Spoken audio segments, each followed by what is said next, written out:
Good afternoon, guys. It's Biglaz here, aka Team Chaos 1998, and it is Royal Rumble Saturday. If anybody cares, which I don't, because after the news that came out this week, I don't see how anybody could be excited about that product, about that show. Remember, Vince resigning last night. It only happened because somebody else had to blow the whistle. Nobody in WWE or TKO was going to blow the whistle on that. If that Wall Street Journal article doesn't come out, nothing happens. He's still there, doing what he does.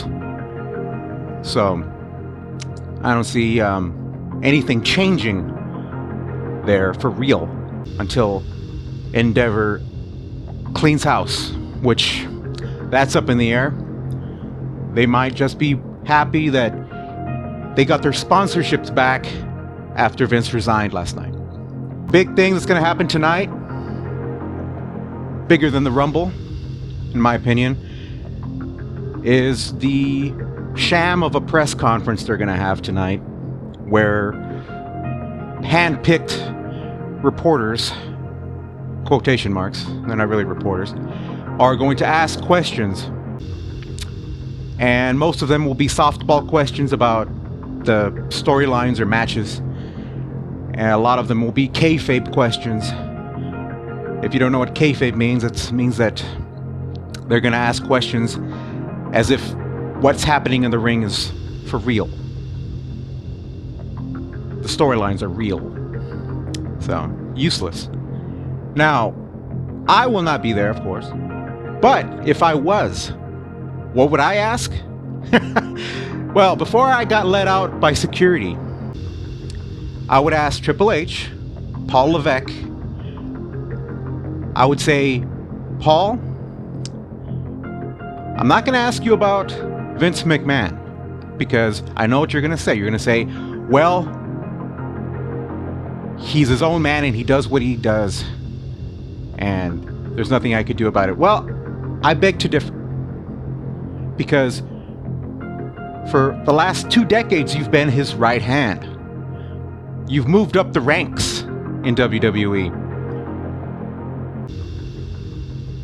and you knew about everything that happened backstage. You knew about everything that Vince McMahon was up to, and not only did you know, you looked the other way. I'm not going to say you participated, because I don't know. That hasn't come out yet. But you knew. And if you didn't know, then you shouldn't be in your job. You should never have been in your job.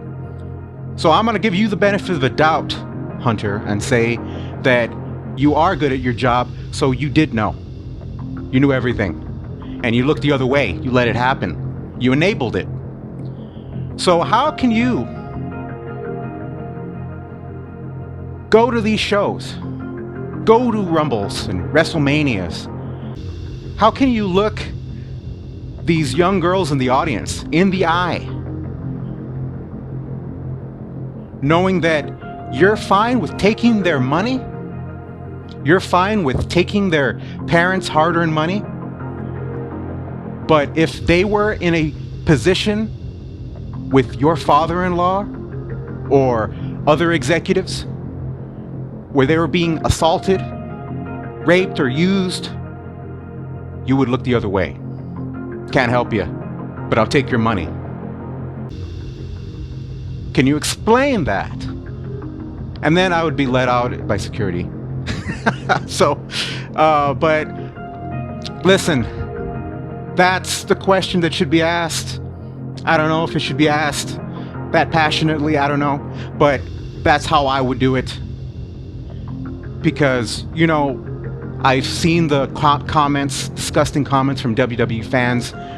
I don't know if they're real people, I don't know if they're bots, but I see these comments and they all want to just blame the victim. They want to blame everybody else. They don't want anyone to face consequences. It's all about, well, what did this other person do? What about them? What about that? And it's a culture that needs to stop. And the only way to stop it is to hold the enablers accountable. And that is something that we're going to have to wait and see, because that's up to Ari Emanuel and Endeavor to decide. What a mess. I'll tell you what's not a mess. That AEW Collision card tonight. You got some big stars on the show. You've got the House of Black, FTR, Jon Moxley, Claudio, Bryan Danielson, Yuji Nagata, Orange Cassidy, Eddie Kingston. It's going to be a great show tonight. And I'll try to give my review out tomorrow for it. And maybe I'll have some thoughts on the questions that were asked at that sham of a press conference at the Royal Rumble. So, all right, guys. I'm going to enjoy the rest of the Saturday. Hope you guys enjoy the Saturday. Peace out.